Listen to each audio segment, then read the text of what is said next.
Since the late 1880s, visual artists and storytellers have used moving images to create amazing works. You ain't heard nothing yet. Movies have inspired us, I have something more than a hope. thrilled us, and captured our imaginations. Film has helped us share our experiences and dreams. Photochemical film has been the exclusive format used to capture, develop, project, and store moving images for over 100 years.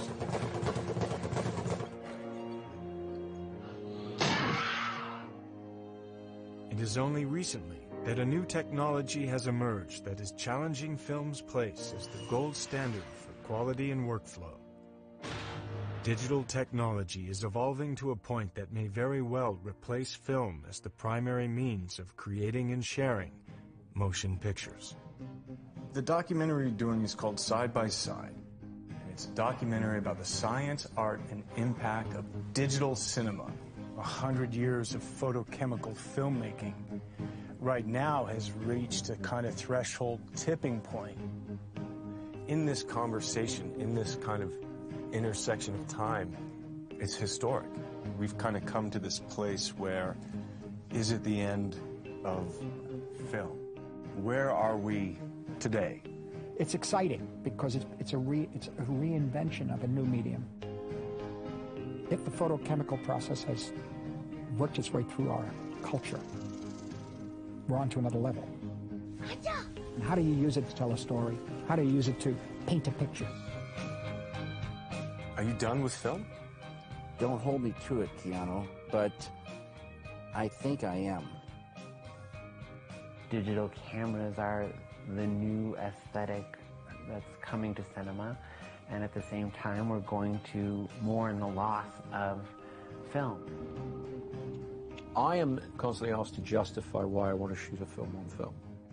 But I don't hear anybody being asked to justify why they want to shoot a film digitally. I wanted whatever I could imagine to be something that we could realize. I saw the door opening on a field of possibilities that you just couldn't do with film. It's really sad right now to see cameras recording imagery in an inferior way starting to take over film. I'm not going to trade my oil paints for a set of crayons. There will be people who will cheapen digital. There are people who will not only kill the goose that laid the golden egg, but they'll sodomize it first. If the intention is that digital's going to replace film, I would be sad if it didn't actually exactly replicate it. They process digital now to make it look like film, as if film is inherently better. Just we like the way it looks better, which seems kind of arbitrary. It's just what we're used to. Film is a 19th century invention. We are at the top of the photochemical process. This is about as far as it's ever going to go. Digital is here now, but it's going to keep going. And you got to be a part of that. Who's going to be a part of that, dictating where that goes? I don't think film's going anywhere. I don't think it's to the advantage of anybody to totally eliminate film. There are going to be many of us, they're going to fight for film. They're going to fight for the experience of shooting on emotion. Yeah. We really are in the midst of some sort of revolution that threatens the status quo. This is a potentially either scary thing or a very liberating thing.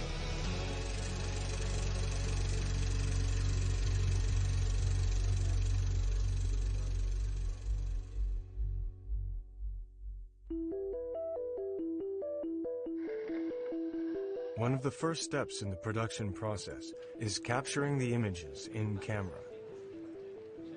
The director, actors, cinematographer, and the entire production team work together to bring the script to life. The cinematographer, also called the director of photography, or DP, helps the director achieve the look of the movie. The DP is responsible for knowing what equipment is needed and how it works in order to capture the scenes. Take a bit more camera, please. Action. A director of photography looks at color and composition and angles and all these things in terms of how the movie is being built. The quality of light off skin, the quality of light through hair, the quality of light through the window or bouncing off the floor. They're equating the building of this world in terms of energy that reflects off of objects. The question is about framing, sensibility, how to make people feel. Bringing emotion into the light comes from being appropriate and somehow being, the really great ones are more than appropriate. They really startle you with how wonderfully evocative this look is, of whatever they're doing. That level of craftsmanship, or, if you will, that technical expertise, you can't explain what you're going to do. So there is a certain amount of a leap of faith that they have to have in you. To be a cinematographer is to have the knowledge of the art. Without any doubt, cinema today is a mixing of art and technology. Today, in this era, you also have to be a bit of a technician, and you have to know the equipment.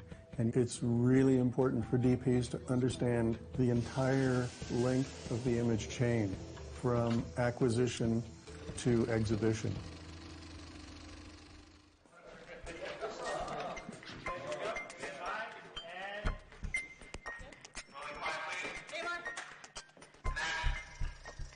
The camera is a tool that focuses and measures photons of light and records them as images. With a film camera, light enters through the lens and hits a frame of film behind the lens. The film is covered with an emulsion that contains grains of silver halide crystals. These crystals react chemically when light hits them, and the crystals change into silver metal when they are developed. A photographic image is formed on the film. There is something about the texture and the grain structure of film that I hold on to, and it's like a comforting thing to me. And it feels more tangible. The halides open up and flip themselves and give a sort of textural quality. You still have some granularity in the image that keeps highlights living. It keeps blacks with a little bit more nuance and character in them. I like grit and grain and texture. It gives you a variety of different opportunities. The workflow on a film set basically means that you take 1,000-foot loads of film loaded into the magazines, and that enables you to shoot for roughly 10+ minutes per roll of film. Cut. I had to cut. Give me reload. Give me reload. And then it gives you a natural break in the action while someone pulls the magazine off the camera and puts a new magazine on. Then the film goes away to a film lab and is developed overnight and printed.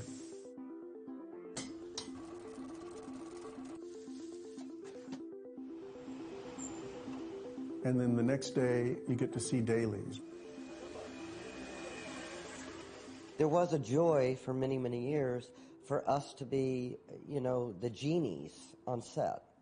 It's why we love dailies. We'd all go, we'd act, we'd light, we'd do what we do, we'd love what we did. And then everybody would wrap, and the next morning it'd come back from the lab, and we went, wow, look what we got. It was magic. The director of photography was a magician. He was the only one who actually probably knew what was going to be on the screen next day. And this gave you a lot of authority and power.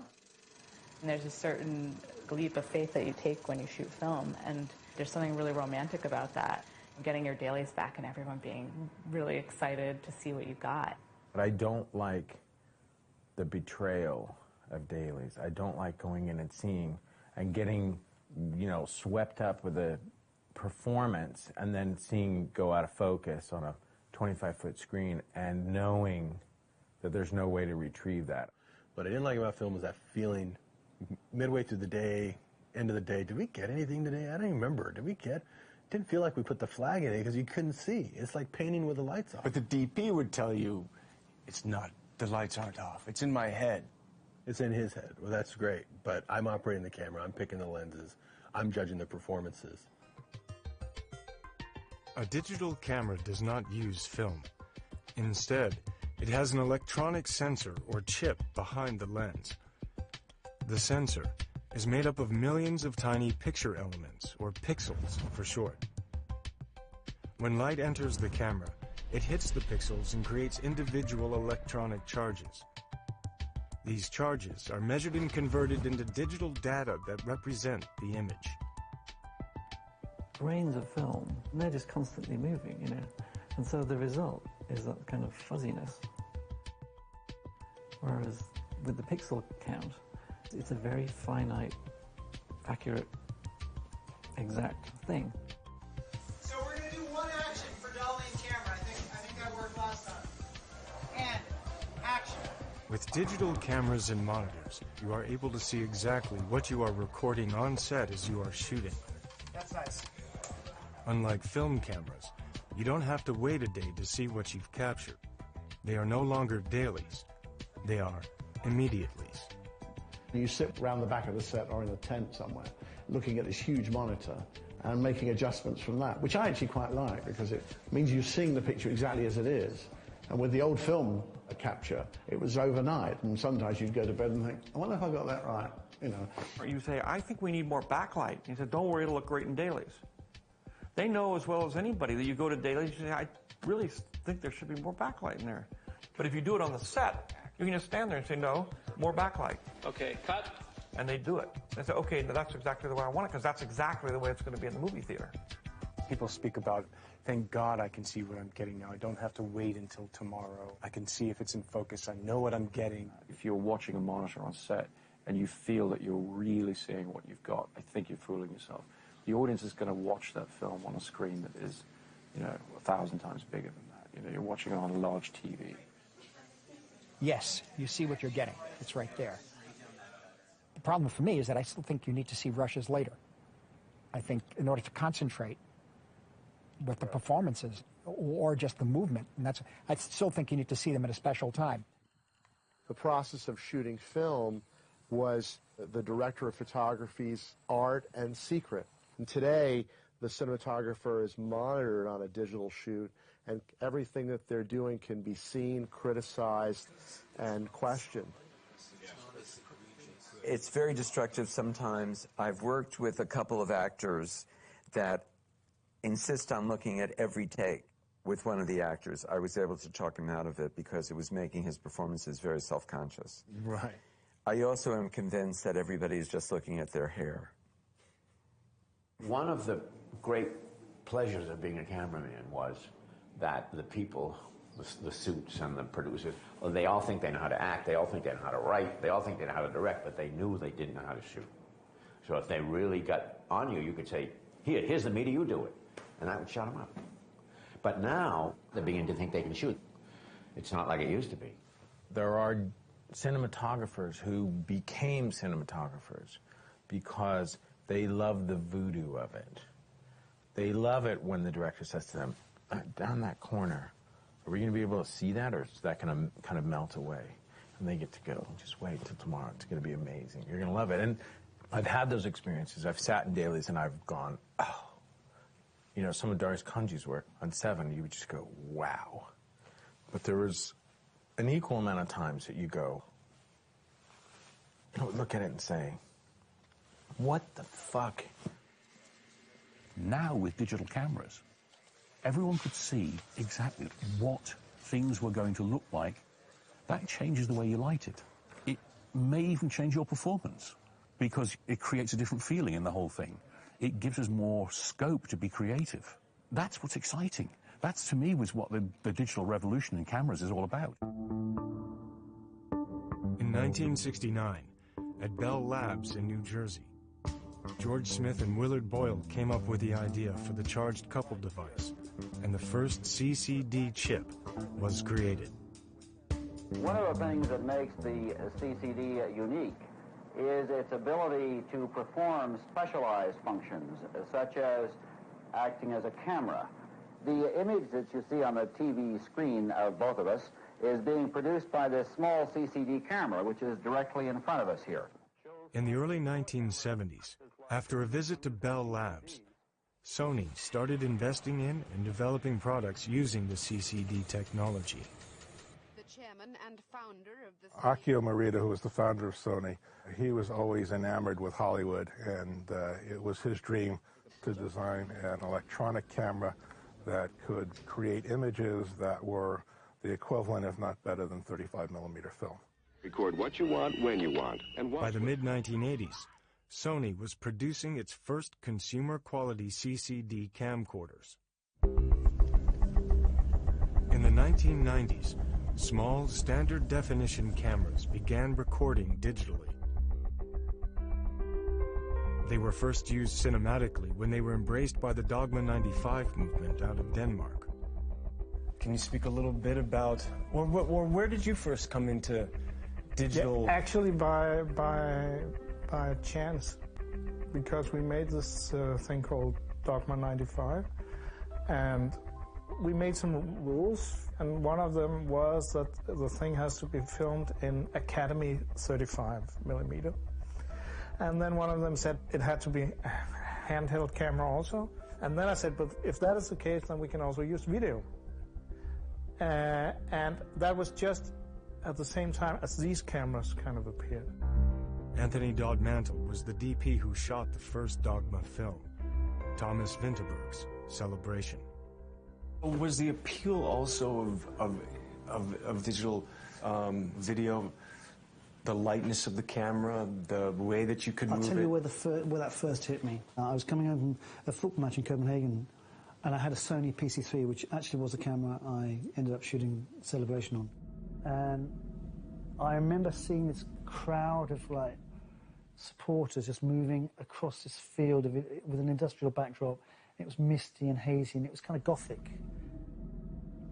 I was just learning how to play with it, and I just whipped it around, and I got this weird moment of immediacy, of lightness and immediacy. And I looked at the image, and I thought, oh my God, the amazing thing about this camera is I caught that. 2 months later, I'm shooting the Celebration on these small cameras because I wanted to be a protagonist in the Celebration. The combination of the movement, the activity, the emotional movement of that camera would probably define that film's visual language, apart from the actors and the writing and the great script. Og undskyld, at de alle sammen er sådan nogle svin, at de bare sidder og kører på en pis. Undskyld også, at din mand i 30. That camera, and I suddenly saw these moves, these possible movements that I didn't know in my cinema. And that became my donation to the Celebration.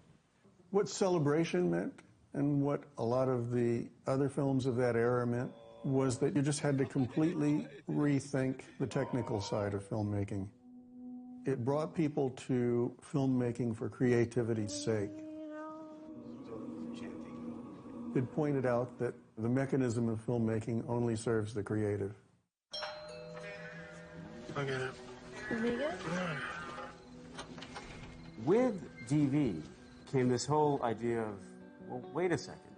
If we lower our budgets, we get more freedom as directors and as producers. Shooting a film on video at that point meant it was crap. It was almost, you know, an accepted truth that you didn't shoot films that you were serious about on any kind of video format. We just started going out there and we were saying, look, we're going to make movies digitally. We're going to give directors final cut, total creative control.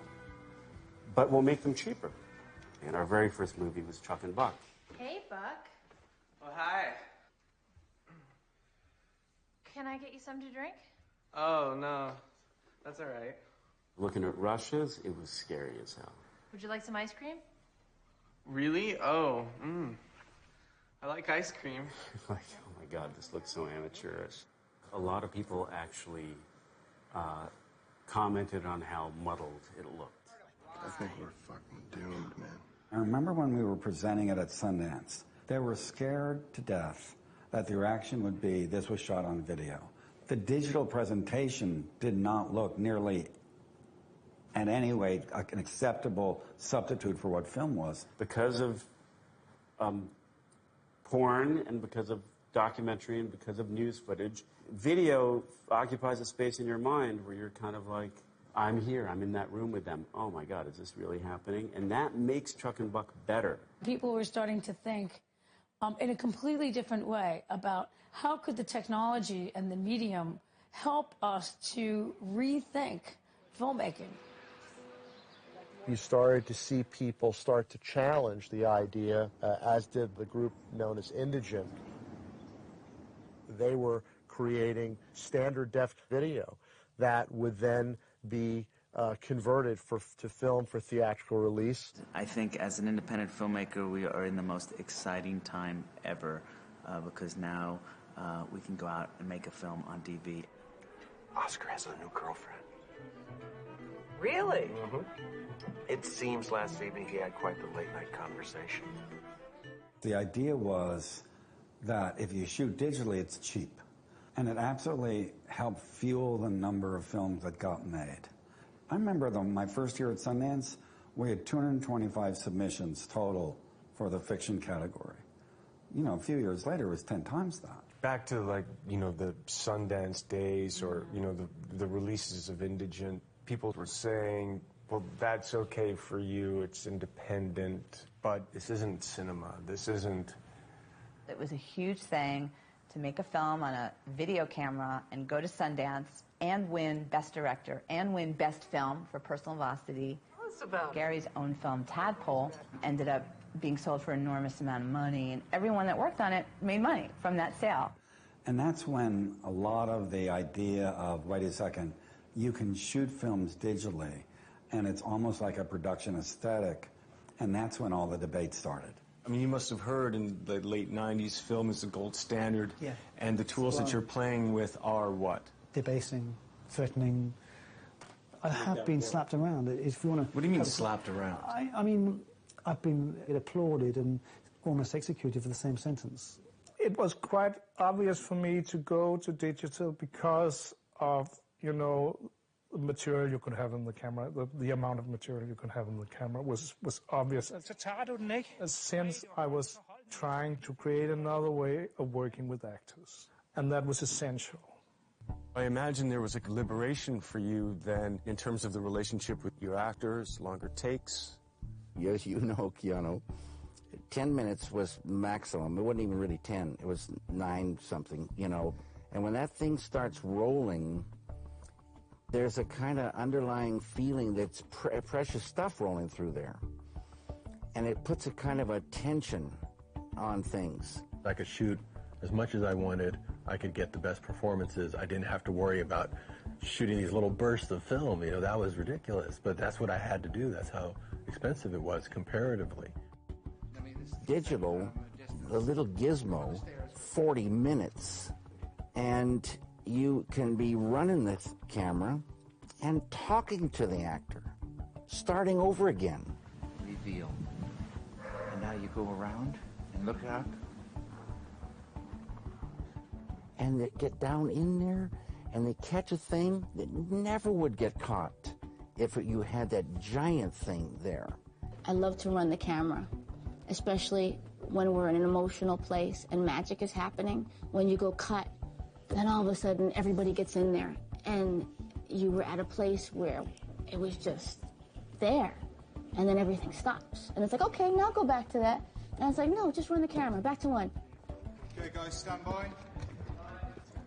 As fast as you can get back to your position, you can go again. I just always felt there was just way too much waiting. Because movies, for me, there's always that momentum problem. You know, because I grew up in the theater, and that's how I was trained. And a lot of times in movies, I feel like, can we go? It's very tough for me to say that I need to be able to shoot a 45-minute take or something and not reload the cameras, because the truth is the entire crew can only concentrate, the actors can only concentrate for so long, and then you need a 2-minute break, 3-minute break, during which time you reload. When you're running a film camera on set, everyone seems to take things a little bit more seriously. When they hear the film running, when they hear the money running through the camera, basically, everybody brings their A game. The first time I'd ever heard the whir of film going through a camera, it was thrilling. also made me very nervous because all of a sudden each take counted in a way that I had never really experienced before. What about that moment after you say action? Like for me, when that camera's rolling, I guess maybe it's connected to the money, but the 10-minute reel is so finite. It's almost an athletic thing, like focus, focus. You know, like that's good for that's just atmosphere though. You know, I mean, if you want that, you can create that, right? I thought it would make a difference to actors. I don't think it does, particularly to actors. I think actors just infinitely adjust to whatever way they have to tell it, they'll tell it. They didn't ask for a break. They didn't say, hey, can we stop? You're on digital now. Yeah. But my first experience with that was just, you know, there was no cut. Yeah. You know, I worked with Richard Linklater on a film called A Scanner Darkly. Oh, yeah, and it was just like... You could just go on. Yeah, I was just like, can we please stop? Stop. No, we don't have to. But I want to. Robert Downey actually came up to me, and he said, I can't work like this. I never get to go to my trailer. I never get my shit together. I'm on my feet 14 hours a day. I'm shooting all the time. He actually left mason jars of urine on the set, just like over in the corner and stuff. Just he would go off and he would pee and then he'd bring it back. And it was some like form of protest. I'd previously worked on celluloid only, really, and been thrilled, you know, to arrive at the holy grail of celluloid. It was like amazing. So I made the first few films on celluloid, and I made a very big Hollywood film, The Beach, with Leonardo DiCaprio and a big crew. And it didn't suit me at all. I felt it was too much away from me, really, somehow. And so I then saw Celebration. It wasn't so much the film, it wasn't even the look. It was the camera operating, that movement of the camera. And so I got in touch with the guy who shot it, Anthony Dodd Mantle. And I said, I feel like I'm not doing the right thing anymore. Can we do something together? Digitally, which I didn't really know what I was saying by saying that. It was kind of like a new word in a way. And then we came up with a script 28 days later. And we shot it on consumer cameras. But I remember Anthony saying to me, it's all very well working in this format, you know, but he said, I'll never get an Oscar. There was a sequence in it at the beginning where the character Cillian Murphy wanders around a deserted London. Hello! And we would not have been able to achieve the film on film because we had to stop traffic. We didn't have the money to do it. So what we would do is we'd just hold the traffic briefly. But because we were on these cameras, we could use 10 of them because they're so cheap. And he could walk through central London, an area of it, and we had 10 cameras on it. So you'd only have to stop the traffic for a few minutes, and then you would actually have 10 shots. That was an enormous advantage. I place cams around, not coincidentally and not badly and not loosely. I try to control every angle, and I know roughly where it's best, when it's going to be used. But that said, you can let it run a bit, and because it's digital, you get something. If you were in a wide shot with a small figure in it, they were just like 2 or 3 pixels. I mean, there was nothing there. There was just a colour. Quality-wise, if you put it up against an exact copy of it on film, the film would be immeasurably superior. But you could shoot illegally and surreptitiously without people knowing. You could do unconventional things. And the rhythm of film, which had been passed on since it began, and crews have learnt, you interrupted that. I loved that freedom. And I got the taste for it then. And I knew once we'd shot that sequence that I was going to work on it now. That was what I wanted to work on. It makes the editor's job extraordinary because they're often ploughing through masses and masses and masses of material. In the 1970s and 80s, electronics companies began working on solutions to replace film editing. For over 100 years, editing meant physically cutting and connecting pieces of film. When you used to go to an editing room, they brought in the trim basket, they took the film out, they looked at it through the moviola, and then you slapped it together like this. You remember the white gloves, and they were incredibly fast at it. I'd find the frame, sometimes splicing to the point of getting your fingertips bloodied, that was really the blood in the film. So, we really had it, and now it's pressing little buttons. Now, this is the floppy disk that we're all familiar with. Early editing systems used multiple magnetic disks, tape machines, and laser disks to store and read digitized film. Most of these systems were enormous and very costly. But the first thing that happened really that changed everything, I think, was the digital editing machine, which meant that dailies had to be converted from film into tape. So that started a whole thing going. We started a picture editing system that was all digital. We had the first edit droid working in 1980, and we eventually sold the system to Avid. By the late 1980s, Avid had developed digital editing into a compact, cost-effective, computer-based system. When I first saw the Avid as a demo, the image quality was blocky, tiny, and I said, this is going to be really good when they get the image quality right in about 5 years' time. Why not try it on the Avid? You know, I'm also one of those early adopter people. I like to leap into the unknown. I remember on The English Patient, I suddenly really looked at the image and said, oh no, you know, how am I going to be able to do this? When I'd work with older editors, they'll often talk about the time when computers were starting to come in and say, you know, they were very resistant to it because they weren't familiar with computers. They were just scared that they didn't know enough about it. If you push this button or if you accidentally turned it off wrong or turned it on wrong, that everything would be gone, whereas that could never happen if you actually physically had the film in your hand. They thought, that's not editing. Editing is...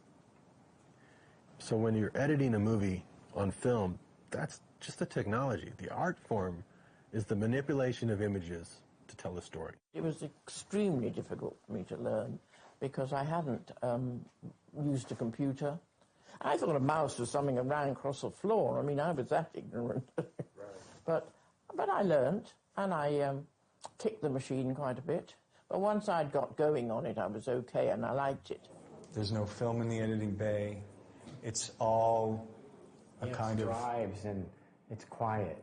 You know, I used to hear, you know, the reels on the benches. There's a very noisy, kind of bustling atmosphere, and now it's very quiet. It's almost like, you know, I can burn incense and light candles. Digital brings you speed, and it almost challenges you in the sense of, can I think that fast? Do I need time to breathe? Sometimes these young editors who are very interesting and doing extremely interesting work, but they don't always have the time to just sit back and think about what they're doing. And I think that if they work on film, they have probably trained their minds to do that a little bit more. And so it's a different way of thinking, really. Film taught you a discipline that is gone a little bit from the computer, because once you put the scissors in, you've then got to join it back together with sticky tape, and it bumps through the machine, so you're much more decisive about it. Has editing gotten better because there's infinite choice? I'm not so sure. In fact, I'm pretty sure there's a lot of movies that have gotten worse because you manipulated it to death. We may have lost something. The cut in Lawrence of Arabia where he blows the match out. It is recognized that you have a funny sense of fun. Well, that was dissolved in the script. And if you'd been on a digital as we are today, we would have only ever seen it as it dissolved. In those days, the film was butted together like that, just with a direct cut. And so when we saw it, we thought, wow, that's fantastic.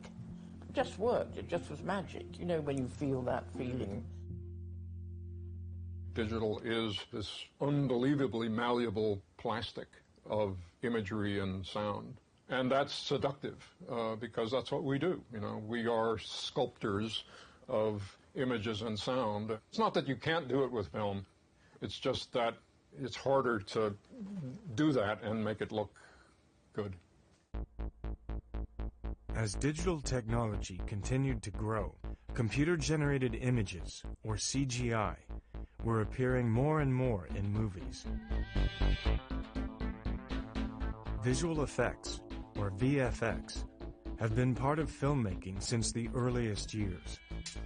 Camera tricks, lighting techniques, elaborate models, and lab processes have all been used to alter reality and enhance the movie-going experience. On many films, there are a number of things that are depicted that you can't just go out and shoot. So the images you need to see need to be manufactured in some way. Being a visual effects supervisor calls on you to understand a huge variety of different aspects of the world around us at any one time. You've also got to understand the physics of the way light reacts to different surfaces. You've got to understand animation, you've got to understand the way people move, creatures move.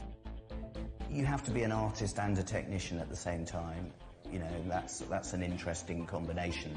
Originally, when effects were done, or for the first 100 years that effects were done, they were done, you know, with models and with film cameras, and they were very sort of limited what they can do.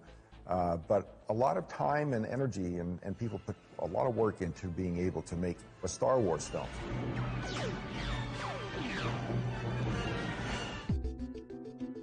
When I started doing this about 22 years ago, the environment I learned in was a physical one. It was a stage, miniatures, cameras, lights, everything. The great thing about making real stuff is you get to use all of your senses and your physical perceptions, and to stand there with 3 other people and critique a model or talk about how cool something looks under real lighting is pretty satisfying. And all of this photography would end up in an optical printer in the end. And that's a large device that actually compresses layers of film together and creates new exposures of film so that you can combine layers of images into the final one that you see in the movie. The visual effects department was literally sandwiching one piece of film next to another piece of film next to another piece of film, and that really introduces a huge amount of degradation. In 1978, we had just finished Star Wars. We'd done some digital shots in there which were very, very crude. You know, the diagram of the Death Star and that kind of stuff. But I knew a lot of guys that were working in the digital field.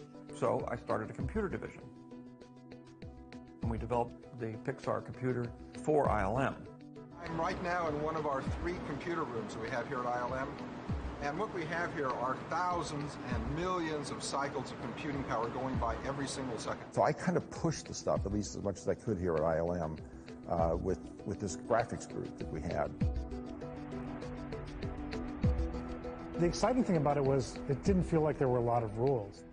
It really did seem like kind of the Wild West. It started to become possible to scan in film and bring the film into the computer and make changes to that. The massive advantage to digitizing your film was that you wouldn't get any degradation. Once it's digital, those are 1s and 0s, and they just stay as 1s and 0s all the way down the pipe. Digital became important from an effects point of view. The first path through the system was in the effects arena. Okay, it was using digital technology to realize visions. Okay, if you can take a piece of film, you can turn it into numbers, you can manipulate those numbers and then put it back onto the film. Boy, there's no limit to what you could do. The entire world is wide open. The first real image that we did that was completely digital was in Young Sherlock Holmes. We had a character made out of stained glass, but the glass actually looked like it was real, not like a graphic of any sort. And it took us 6 months to do 7 shots, which was pretty complicated, but amazing that we got it done in that amount of time. George was always very progressive about digital, and it was just something about that the effects community just got comfortable with it really early on.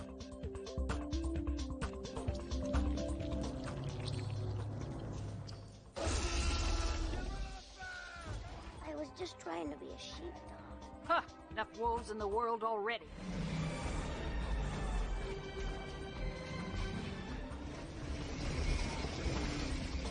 Now, we were still shooting on film.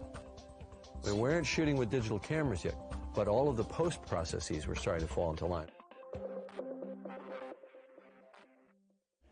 How did you go into the computer? So I would have my hand, and then they would take a picture of it, and then in a computer, they would do an animation of all like a silver and silver hand, and then they would show you on a movie screen. Our experience on the trilogy, what was really interesting was that you realized you were really creating these images in post. You couldn't shoot the image, you were making the image in a computer. Middle to late 90s, I guess it's standard def. It sounds like it's visual effects kind of was We'd been doing way to get in. We had a problem at ILM doing our effects. We had to convert from film to digital in order to do it. You could save a huge amount of money just by not having to convert anymore. Film is cumbersome. So I just said, I'm going to take my money and my time, I'm going to fix it. And we went to Sony and we said, we would like to help you, work with you to build a digital camera. He was bound and determined that Star Wars Episode 2 is going to be shot digitally, and we need to get that all worked out and get a pipeline figured out for doing full-on production with digital cameras. One of the problems with early digital capture was resolution. Resolution is dependent on many factors, but in the most basic terms, it is the number of pixels a camera can record. The more pixels you have, the higher the resolution, and the more detail an image will have.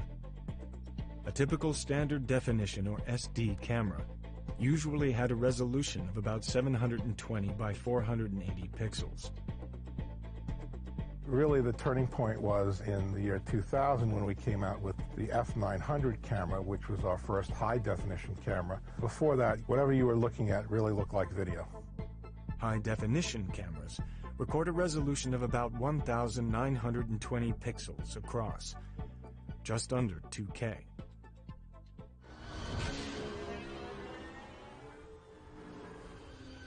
In 2002, we did Attack of the Clones.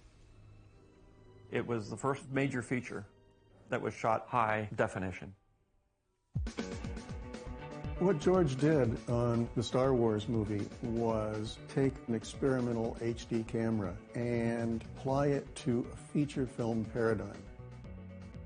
That was unthinkable at the time. It meant that he went around the entire film community, but it more deeply meant that he went around film itself. It became a really, really polarizing time for a lot of people in Hollywood. We got up and had a big meeting saying that I was the devil incarnate. I was going to destroy the industry. I was going to destroy all their jobs. That you know, this is inferior. That he says he shot Attack of the Clones digitally, but he didn't. We have word that he actually used film cameras, that he's not shooting digital. He's lying to everybody. When the F900 came out, I thought the images on that are just truly appalling. And I don't think that was a cinematic camera at all. In the early years, I didn't feel that digital capture or digital reproduction was the same. They would always say, see, you can't tell the difference? And I could tell the difference. We'll be the first to admit that the F900 wasn't designed like a film camera. Of course, George Lucas said after he shot Star Wars that he wouldn't shoot another film on film again. And that created, you know, quite an uproar in Hollywood. Digital technology and digital cameras looked like a threat to people's existence and way of thinking and way of working. Filmmaking is an art, and to the traditional filmmaker, it looked like we were messing around with art. You know, they would say, why are you going backwards? You know, but there's a lot to be said about the necessity to kind of lean back to be able to spring forward. So I remember George Lucas pulling together everybody about 10 years ago at a conference he gave at the ranch up in San Francisco. And when objections arose about the idea that digital will put an end to the art of cinematography, he pointed out it's just another tool. And this is true. When people saw George Lucas's test, they said, that's not going to work. It was that same sort of closed-minded, we're going to wait 10 years to adopt this. I wasn't going to wait that long. I said, I'm following Obi-Wan. Obi-Wan knows what he's talking about. He knows what time it is. He always does. I can tell that this is going to be the beginning of something big, and I want to be there for that. But the image sucked. The image wasn't bad, but the image wasn't as good as film. But it allowed me to do something you could not have done on film. And I picked up my Sin City book, and I went, I know how to do this now. My God, I shoot this digital. I can make it look just like this book. The night is hot as hell. I'm staring at a goddess She's telling me she wants me. Sin City would not exist if I had shot that on film. I wouldn't have even thought to do it. I was able to do things that push the art forward. Technology pushes the art, and art pushes technology. Sin City came out, it hit people like a brick in the head because they had no idea what they were looking at. Instead of hiding from it under a rock and hoping it goes away, you ended up doing something that people then realized was possible. I was just so amazed, the richness that it had. I didn't know it was even possible. The systems got better for color timing it and for working in that color space.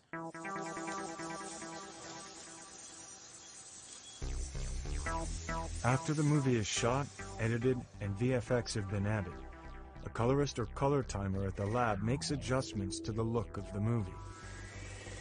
In the traditional photochemical method, the negative is developed and a print is made. Timing goes back to the days when there was only black and white.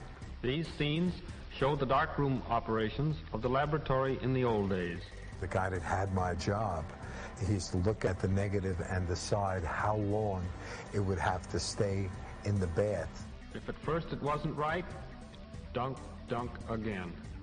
So it was time. It was time related. With the advent of color film, the timers became more involved in the creative process. At the lab, the color timer, DP, and director determined the look for the final prints that will be seen by the public in the theaters. The only adjustments that can be made photochemically are color balance between red, green, blue, and brightness. Our job basically is to achieve the vision of the director and the director of photography and make it happen on a piece of film. Like I would sit with the director or the director of photography and they would say, that looks a little bit too red to me or too blue. And we would manipulate it in our mind as to how much to change it or to make different cuts balance with each other. Well, the timers on the film, they gotta do it pretty much from their head, by the intuition, Yeah. It was hard. It was very hard. So, there was a lot of art and labor involved in that. Those people really work hard to achieve that. I still found it very, very frustrating, the timing process, that you're kind of talking over the thing while it's running and trying to keep up with the cuts and saying, I don't know, that looked a little cyan to me or something, and the guy's like trying to write the footage down as it goes by, and you can't stop, and that just seemed crazy to me. Digital color correction tools were first used for shorter pieces such as commercials and music videos. I used to do tons of music videos, and we came up with some of the craziest and I think groundbreaking visual images. And it was just an amazing ability to come into a room like this and manipulate something to create images that people have never seen before. Digital color correction began replacing traditional photochemical methods of color timing. My job is to be able to make sure that the creatives get everything that they want. So the cinematographer gets a palette of the contrast that he wants, and of course the director gets the feeling that he wants throughout the movie, and make sure that we can see all the actor's eyes and see all of the emotion that he wants to see. I can now start building what we call power windows. In a power window, I can change any kind of hue I want. So I just want those trees over on the left. I can take the color that I want of those trees and I can isolate it. Now I can change those trees to any color I want. The cinematographer and the director come in and we spend a couple weeks grading the film and giving it that look, to make it look beautiful however they want it to look. I have this great feeling that I can do just about anything you ask me to do within reason. Who invented this process? It was the same technology that people use for music videos to create all those cool looks. And basically what happened is over the last, 10 years, it's just evolved to become a lot more streamlined. Oh Brother, Where Art Thou was really the first movie where basically every single frame was a visual effect. So it was all color timed digitally for the look. So it was the first DI. It was just kind of, you know, Roger Deakins sitting in the room saying, I can't get what I want in photochemical because every time I color time it this nice golden color, I lose all my blue skies. What am I going to do?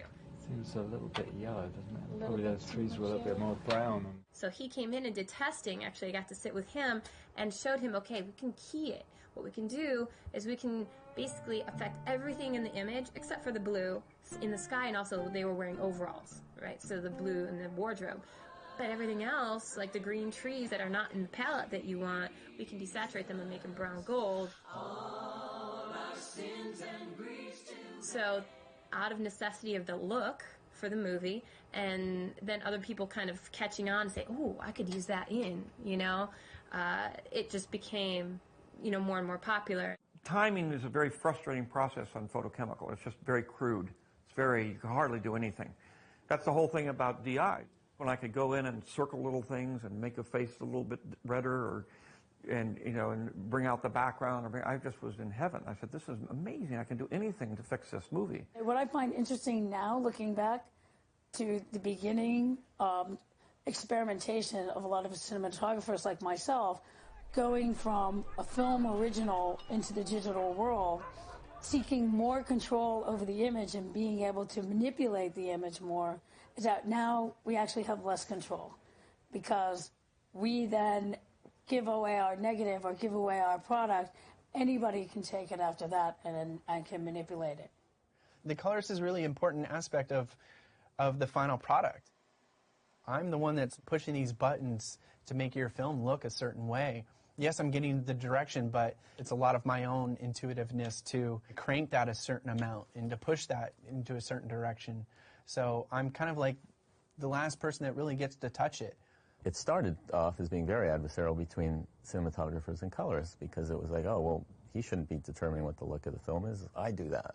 The beauty of these projects these days is it's a team. I think it could take power away from the DP, but I think it's your job as a cinematographer to try your best to see it through to the end, and I think they would do everything in their power to make sure that they're present at the DI and that they supervise that so that their vision that they originally intended was executed. On the Gangs of New York, they offered me to do a DI.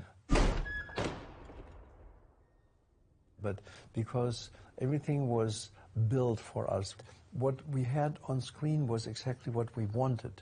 We didn't have to have a DI to change everything. What I'm trying always to do it in camera and with lighting and with filters and with lenses, but not later in the DI. Okay, if you have a special story where you need to change the reality, then a DI is something wonderful, because you can do whatever you want with the image, which can be great, which can be wonderful. Once we get done digitally color correcting your movie, we make a brand new negative, and they make a print of that negative. Then we look at the print versus the data in a side-by-side fashion. And then we dial in the print to match the data, to make the print look exactly the way it should.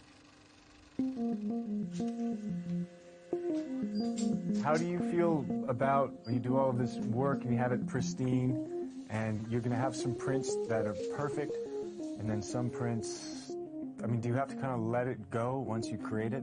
Honestly, the truth of the matter is that when you go to a theater and you watch that print that you spent weeks laboring on, every theater looks different. They have the luminance on their projector at a different level, or, there's so many variables.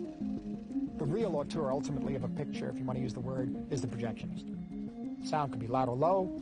You could see the head of the actor or not, because he can frame you out, because he's busy. He's got things to do. A film will come up and one reel will be blue, another reel will be brown because the projector light, But we got to enjoy that. I thought it was part of the film. It's always a huge disappointment now for me to see a film print. Like, it's depressing. It's not sharp. It doesn't have any snap. It's shaking. It's dirty. I hate it. I put in a tremendous amount of effort to make my images the way I have them in mind, and I create them, and I have them on the finished product in the camera. But what happens afterwards? The quality of film is terrible in a theater. And anybody in Hollywood, they say, oh, it's not that bad a camera. No, it's not that. They never go into a theater and see it in a real theater. Titanic played so long in theaters that we actually our prints fell apart. They literally just dropped out of the projectors in pieces. So we were struggling to try to get quality into the theaters. And out of that came the fact that if it was digital, you'd have a brilliant thing. You wouldn't have scratches. You wouldn't have tears. Hype surrounding this movie has been overwhelming. In 1999, we were able to project Phantom Menace digitally. We had 2 theaters in New York, 2 theaters in LA, and that was the first time that a major Hollywood movie had been projected digitally. There were actually 4 digital projectors in the country, just 4 in '99. By 2002, there was still only 150. The post-flow was already there.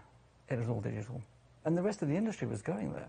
Sound had already gone there. Editorial had gone there. Editorials, yeah, the camera was lagging behind, you know. New companies began to develop high-definition cameras, and other Hollywood films followed Lucas's lead. Michael Mann's Collateral used the Thompson Viper, an HD camera that outperformed film at shooting in dark environments. Michael wanted to see into the night. And that, at that point, was really, best done with these digital cameras tweaked up and pushed to really sort of push the boundaries of what the digital was capable of. Collateral is interesting in that it was supposed to look exactly the way it looked. When you look outside at night, you don't see black night. You see aura around the city of green and magenta and purple lights, and it's just like haze in the sky, and you just see all these crazy colors. And the only way to really capture that at that time was digitally. You've got a lot of sort of nighttime photography going on now that's using the different sensitivity of CCD chips. They see a little more of the UV spectrum. So you've got filmmakers trying to use that to give a different aesthetic to nighttime lighting. But to me, it's still, at the moment, retaining that flavor of video. The Viper was the first camera that really told me that the digital age was ratcheting up in intensity. And I could see the foot race in cameras coming. In 2005, Panavision, an established force in the film camera business, made a serious push into digital with a large sensor single-chip camera. We started looking at this as a real format, and we decided that the best thing we can do is design what I like to call a film camera that takes tape. And that's when we started drawing out the Genesis. Genesis is a full-frame 35mm chip that allows depth of field to be very similar to film. And we could use all of our 35mm lenses, which totaled in the thousands, literally. And we went to work, partnered up with Sony on it. They designed the electronics, and we put it together. And we introduced the first full-frame digital camera for making feature films. The Genesis was hyped to hell because it was from Panavision, and it was Sony designing a system for Panavision. The good about it was it took Panavision lenses, it was a 35mm size sensor, and of course the Viper had been small 2/3 inch sensor.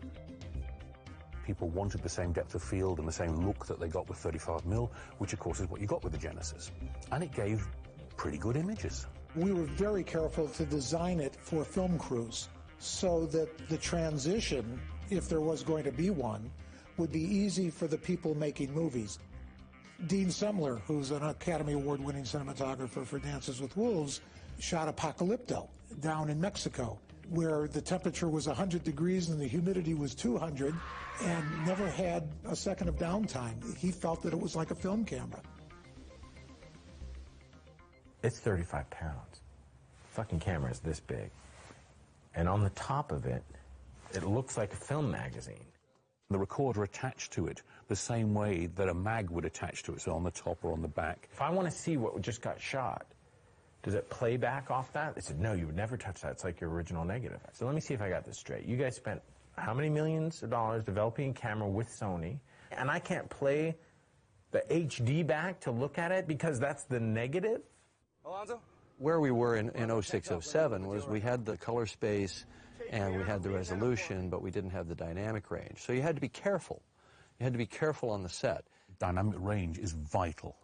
Dynamic range is more important than anything for me, and that's what really slows me down when I'm shooting digitally. If you have sort of a range between dark and bright in film like this, shooting digital, you don't have this wide range, which film has between the blacks and the lights.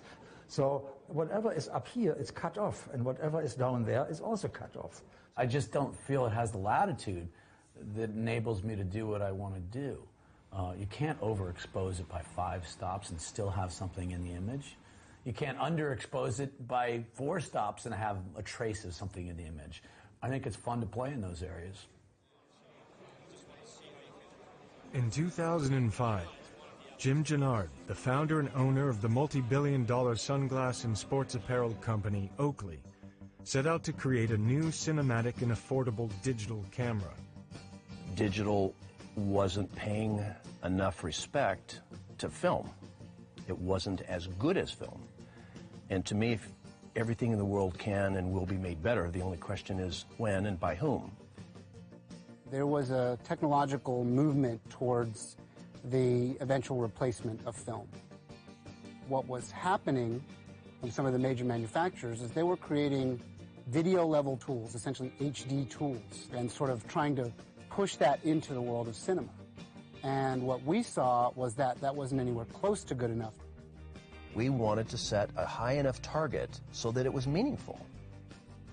That's the nature of Red. We want to help send film to the retirement home and have it feel good about what took its place. In 2007, the Red 1 was available to the public. This new generation of digital cameras could now shoot more resolution than HD, an increase in pixels from about 2K to 4K. When I saw the Red, I really felt I should call film on the phone and say I've met someone, because I really thought this is the future. The resolution, the curve, the way it saw light, I just felt this is a new thing, and was insistent that we shoot Che on it. Muchacho. Digital at the beginning was very bad. Everybody knew that. Then came the Red camera, which was a little bit better than the previous ones. At least it was cheaper. Okay, it's cheap, but it's not good enough. And I actually experienced the limitation of that. Well, it had problems. It crashed occasionally, to put it mildly. It's a computer. But then again, Red ignored everything about normal film camera bodies and built what they thought was right. Even with the war stories of being out in the heat and having ice packs on it and all that stuff, none of that bothered me because the get was so significant. In this case, not having to lug film magazines up and down this ravine for days on end in 100-degree weather and being able to shoot onto a flash card and change magazines in 15 seconds, that alone was huge for us. It resulted in a better movie. I really love what Jim Gennard's doing. I love what that company's about, and I love the tack that they took. It's very much no holds barred, like, let's roll up our sleeves, let's get it in up to our eyeballs, and let's figure this shit out. Red 1 is 9 pounds, and put a lens on it, 14 pounds. On a social network, I went to him and I said, I gotta shoot these tiny boats. They're like the thickness of potato chips, and I can't add 13 pounds of camera out on the side of the thing. I'll topple this boat. He said, okay, what do you want me to do? And I said, you gotta take one, you gotta bore it out, you gotta, whatever it is you have to do, you gotta figure out a way, you gotta give me the IndyCar version of the Red 1. This is on a Friday. On Sunday, he called me and he said, make the bodies out of carbon fiber. I said, when can I have it by? He goes, it's on my desk. And I went down and I picked up 2, and they were 5 pounds, 5.5 pounds. That never existed before with film cameras, this sort of immediate call and response between the people who are shooting and the people who are creating the cameras. I was desperate to make something that had all the fresh air in it. And of course, when you go to India, and Mumbai especially, it's got life. It's just coming screaming at you all the time in every way. Danny comes with an idea, rage, comes with an idea with speed, energy, youth, and that's all I really need in the script. And then running, and that's it. And then off we go to India. It's just the most wonderful place to work for a different kind of film. And we wanted a camera that would somehow try and catch a bit of that. It's about finding a camera that the task is there, it's clear. My job is then to find, with all my anarchic and conventional experience, I've just got to find the tool. Cameras like Silicon Imaging's SI2K have been able to go places and get shots that would have been very difficult with film or earlier versions of high-definition cameras. It's a sensor with a computer on the back of it. So do you make your computer look like a film camera, or do you say, oh, to hell with that, take this Ethernet cable and connect it into a laptop? And that's what the SI camera was. At that point, there were no other cameras small enough, and Anthony wanted to be able to run in the streets and track the children as they were running and be at the same height level as the kids. So they took MacBook Pros and put them into a backpack to use for their capture and recording system. Film cameras, even when they're off the legs or off the Steadicam or off the crane, they're still connected to the cameraman's body. He's either, he's either chasing you down the street, or he's got it here, or they turn it round and he runs backwards and things like that. With this SI2K, you could do that. It was no longer connected to the cameraman's body. He could do different things with it during the scene. It literally just improvising during the scene.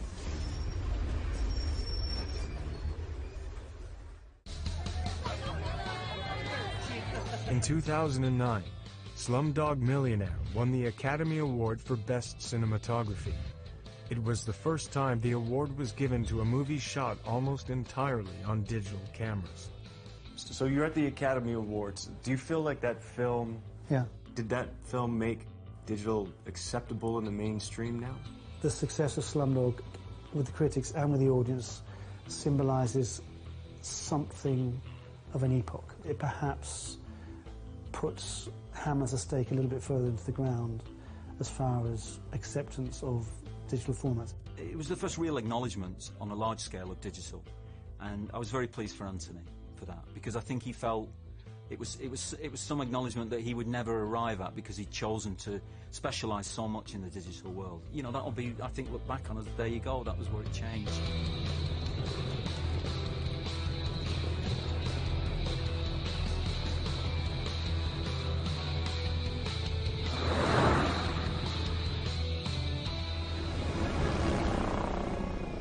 Avatar was going to be my next movie after Titanic. So I converted into thinking about 3D in '99. I knew immediately that the only way to shoot 3D, that the future of shooting 3D was digital. We were starting to experiment with putting 2 HD cameras side by side. I thought the results were pretty cool.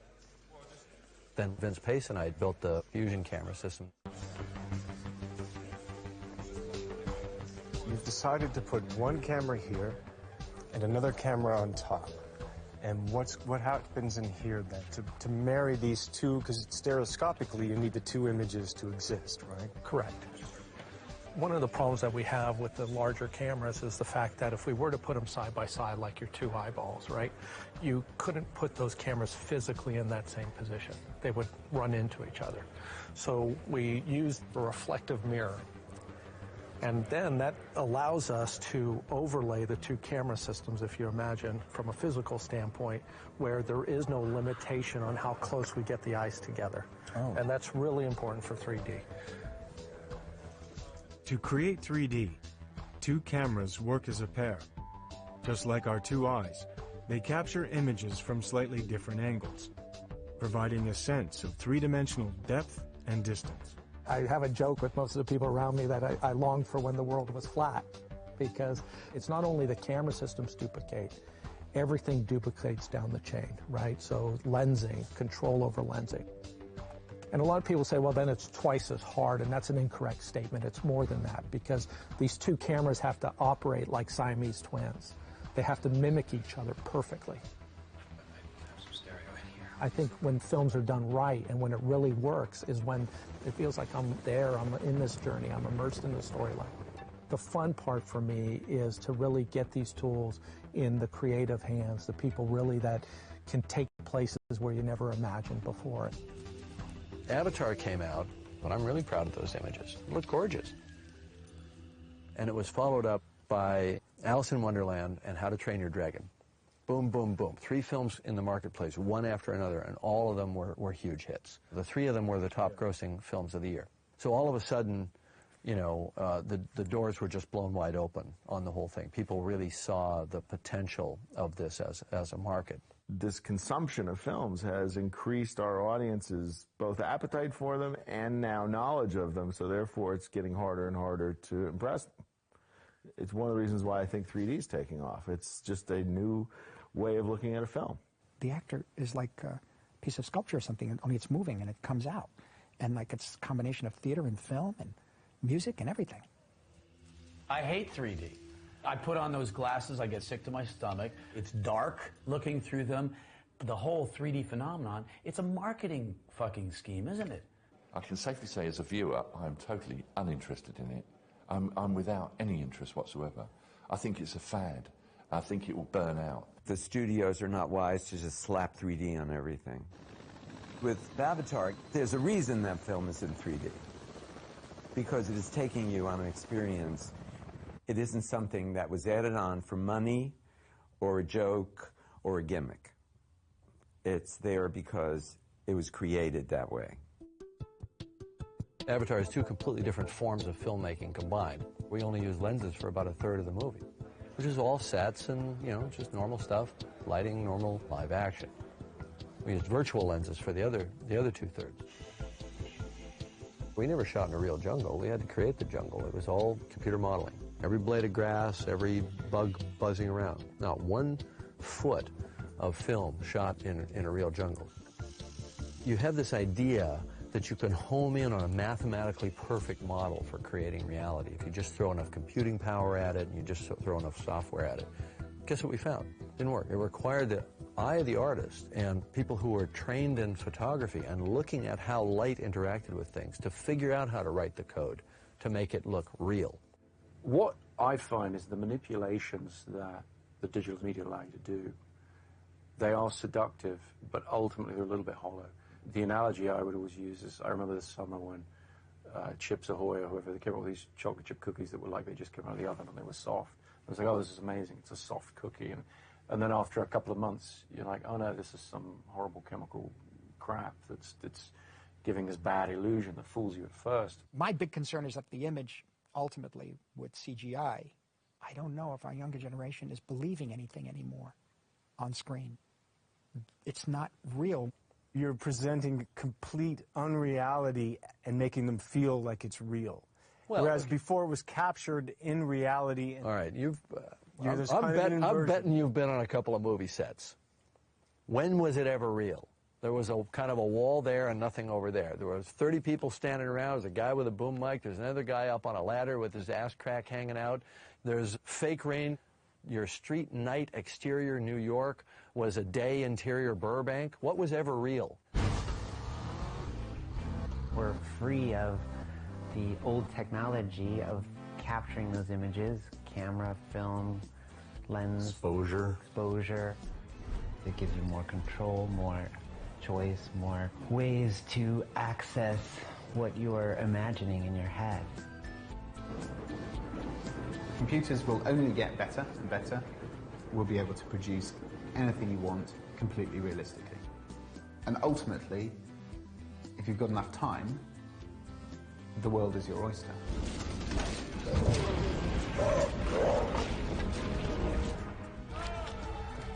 We've had to try to outpace the audience's imagination, do something they haven't seen before, and even the artists and the filmmakers are constantly trying to up the amount of spectacle and realism And so that really puts us in the position of, like never before, really having to wed technology and art. That's what's great about the digital technology, is that it sort of doubles in everything about once every 2 years. Once you've set your mind on that path, it all becomes very simple. It's just going to be a matter of time, because digital is going to continue to improve. Camera companies like Red, Arri, Sony, and others are constantly developing new products and continue to make advances in dynamic range, resolution, and color. I love it that all these manufacturers are competing against each other to make great cameras. Make them smaller, make them faster, cheaper, better sensors. The dynamic range of a digital camera up until recently has been limited to really a maximum of 10 stops.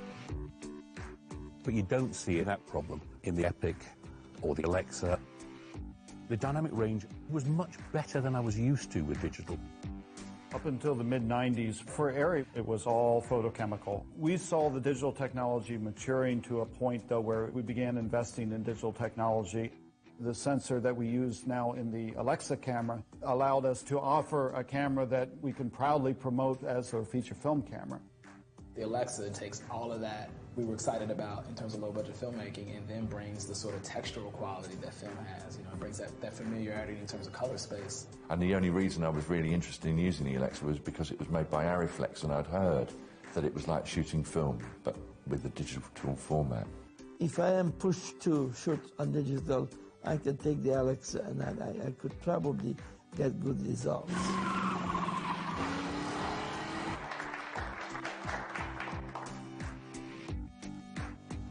This is the new Red, which is called an Epic. So this is, believe it or not, 60% more resolution than a Red 1. When Jim Gennard showed me the Epic, you looked at it and you said, wait a minute, what does that do? How does that free you up as a storyteller? This camera creates these beautiful, rich, very natural, or very stylistically wonderful colors. We've taken and digitally projected 4K images on a gigantic screen, and it is absolutely mind-blowing. The delivery system of cinema is going to change, and that's almost kind of more exciting in a way for me, besides the actual cameras, because the very ancient system of putting a can of film on a truck, driving into a city, unloading it, that's being replaced. The old way of having to ship giant film cans around is very, very expensive. So the business realized that there was a tremendous possible savings in digital delivery and digital projection. We all want the pristine print. We all want the first print off the negative. But we can't have that. So you have to copy it. And the advantage of a DCP is there's no real copying. Once it's scanned, it doesn't get copied again. It's cloned, so it's exactly the same thing. I'm getting more impressed with digital projection. As much as I'm not big on technology, I think digital projection has come a long way. In the last 2 years, we've installed 10,000 digital projectors into cinemas. The conversion is taking place globally. We're probably 50% or more there, and the rest of the conversions will happen very quickly. They produce gorgeous pictures, and you had a steady building of a wave. That's why we're going to be up to 100,000 digital screens by 2015. The business model for printing film is endangered, and ultimately, I hope that doesn't take film with it. As a kid, I went to the movies, and you sat down, and there was like a big red curtain. And then that curtain parted. And there was the movie was going to begin, right? And you went, oh my gosh, oh, this is special. Well, that's my childhood image. It's not as special anymore. It's another thing.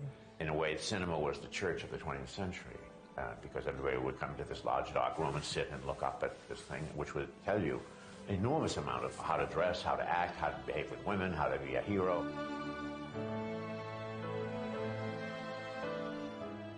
something extraordinary about saying that actor's face is 40 feet high. When they're 40 feet high, there's something mythic about it that's beyond your everyday life. I think cinema should be a huge, big expanse. You know, it should be 80 feet wide, and you should envelop the audience in the screen.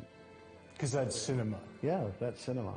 And the sound all around you and everything. I mean, why people want to watch movies on their computers, I shall never know. I see people watch movies on their iPhone in the subway all the time, and I'm like, no.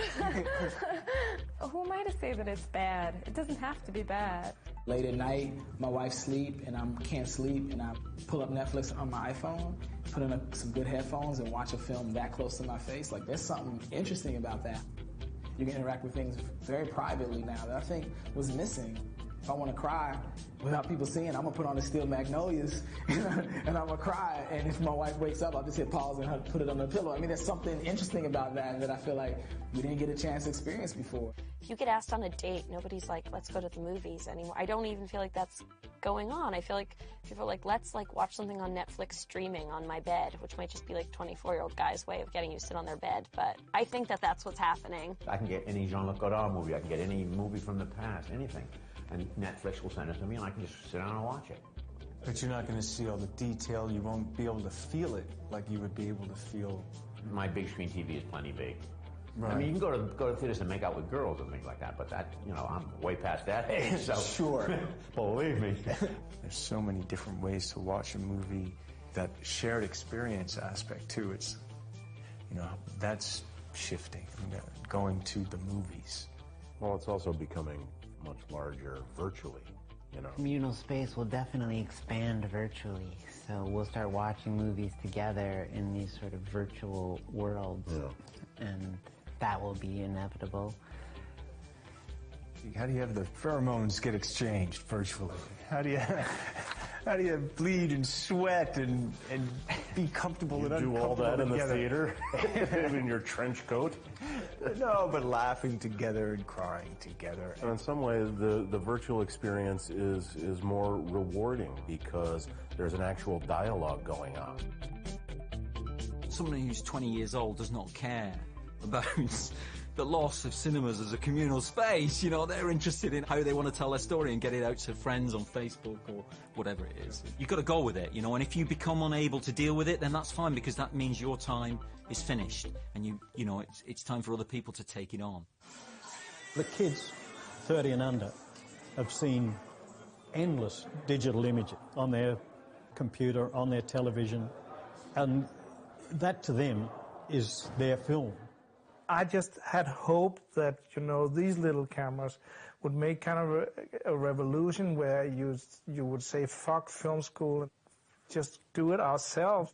There's a lot of talent and stuff that could be freed by less respect. Everyone is interpreting that reality, or what they think is reality, through an image, through a lens, you know. And some kids are really good at it, I gotta tell you. How come you never use me in any pictures? You're never here. Without digital video culture, I don't think I ever would have been making movies, because I came at it as a writer, and I always thought that you have to have a certain kind of knowledge. You have to be, basically in my head I was like, you've got to be like a dude who knows how to operate machines to do this job. Like, I think I would have been scared to step into that role if it had involved, you know, like getting a huge camera and getting 15 lighting technicians together. It was like I was able to experiment with making movies in this really small, private way, which was what I needed to do. What about the 5Ds? What about the DSLRs? These cameras were designed at the request of AP and Reuters so that their news stills photographers could shoot news video for their websites. That's it. Then people came along and went, ooh, I like the look of that. I'm going to use that. And it can work. But I hate them being used as movie cameras. Why? It's not good enough. But they're inexpensive. People can make movies. If I'd been at art school and I had a Canon 7D or a Canon 5D, you know, it would have been wonderful. What are you shooting on tonight? 7D. On the 7D for my second year grad film. I don't believe you do. I guess it's the most accessible. It gives you a lot you can capture, but it's not super expensive. I wanted to shoot with the 7D or the 5D primarily for budget reasons, and because we are given a week in which we have to shoot our film, and the amount of time that we would lose in terms of like changing the film, checking the gate, and being cautious, then I would probably not be able to film half the scenes I'd want to. It's become this very cheap way for us to tell our stories about ourselves. It takes these art forms out of a rarefied environment and allows more people to make art. And cut. Let's do that one. Everybody and his little brother has a piece of paper and a pencil. But how many great stories have been written on that piece of paper? Now, the same thing's going to happen in, cinema.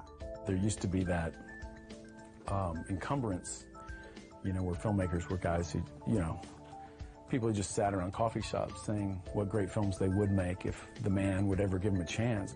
It was kind of great when the day came that it was, well, go do it. Everybody can make a movie now. Movies everywhere. That's a good thing. I don't think so, actually. There's less good. There's more bad. Because everybody's able to do whatever they want to do. There's a democratization of it. Fantastic. But I think my kids will suffer. They will not have the quality that we had growing up. Because there isn't somebody there. There isn't a tastemaker involved. Wow. Is it the end of film? What do you think? I think celluloid is still going to be a choice.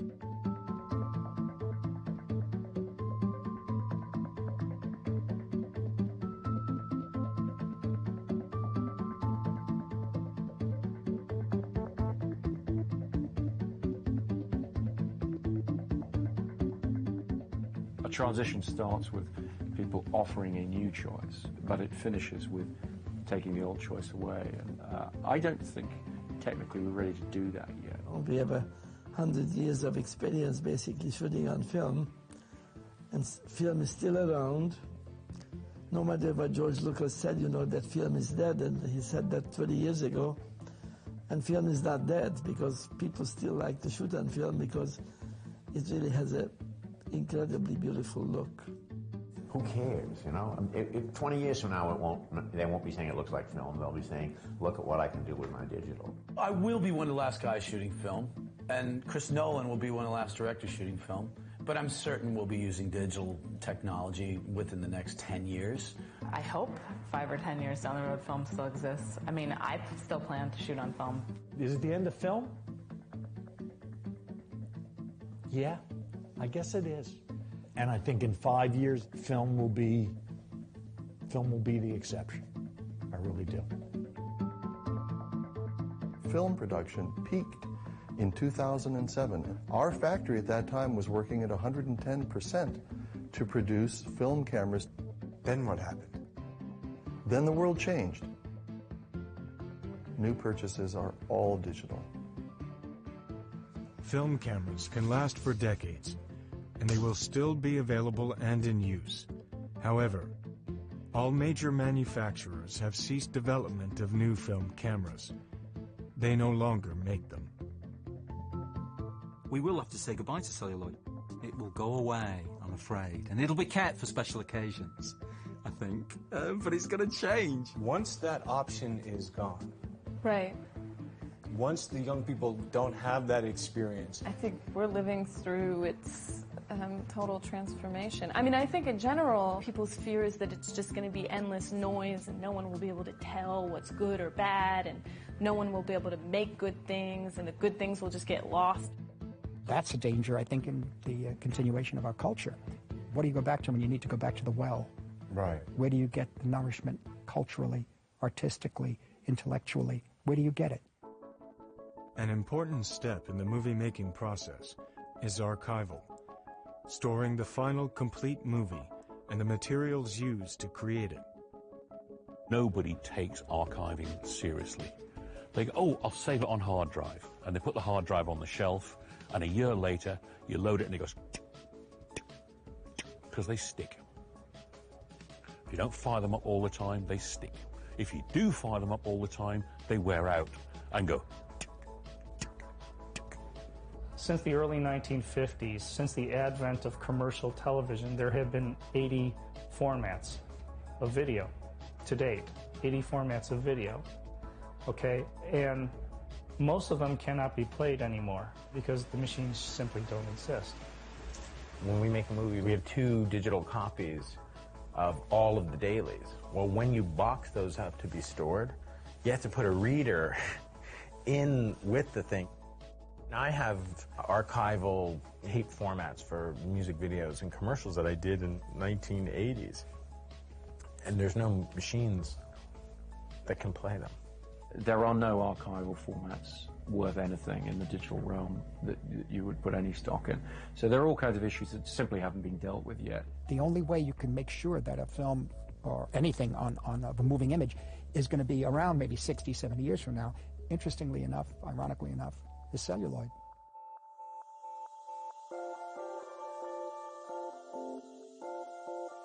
Film is unique because film is a capture medium and a storage medium.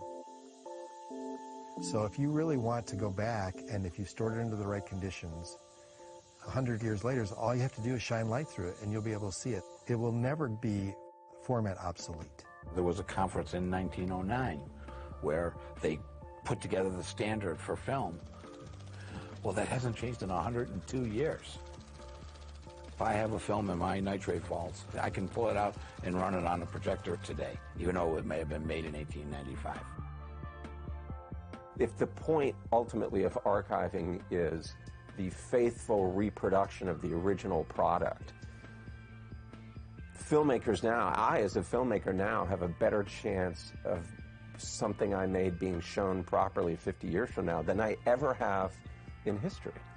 People keep saying, we don't know what's going to happen in that 50 years. No one's going to be able to read the information, or it's going to decay, or you have to migrate it or it'll die. Yeah, sure. You will. And some of those things are true.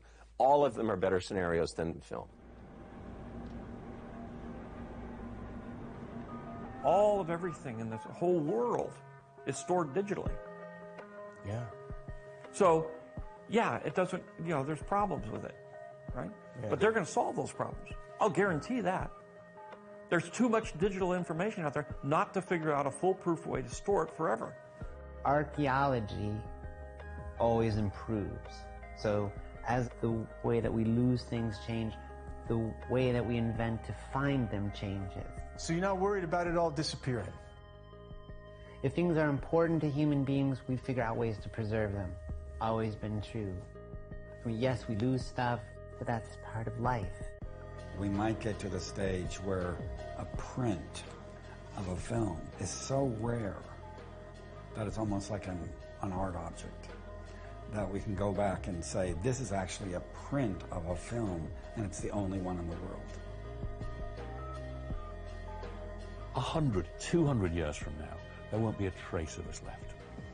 And there won't be a trace of anything we make now. So where are we? We're fucked.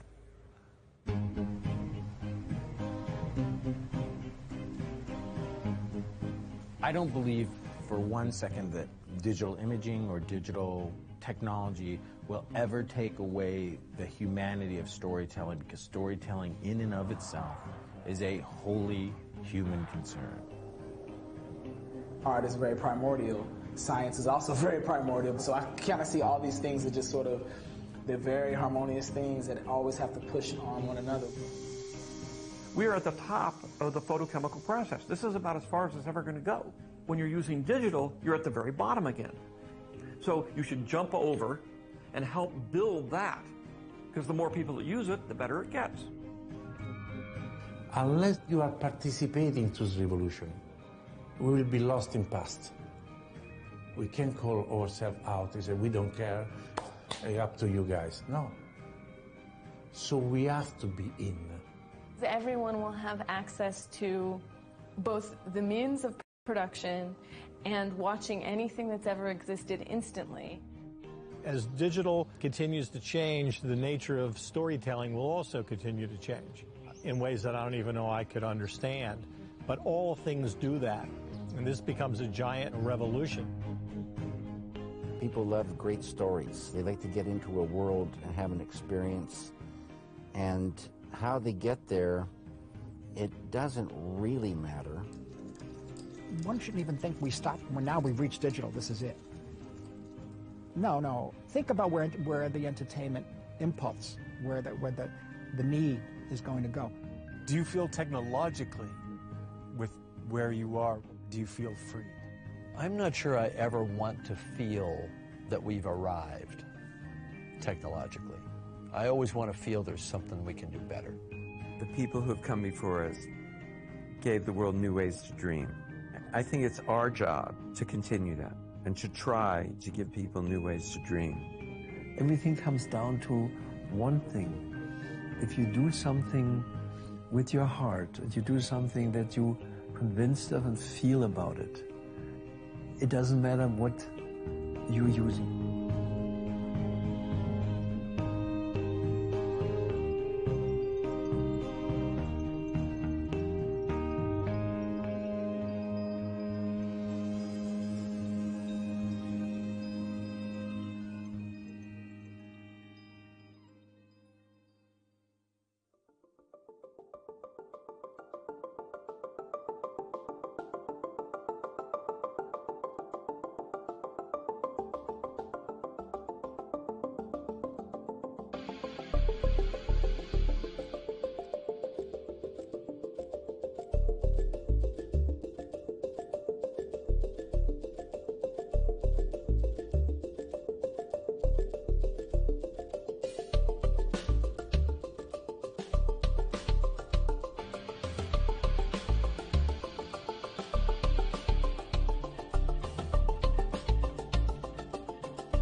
Let's get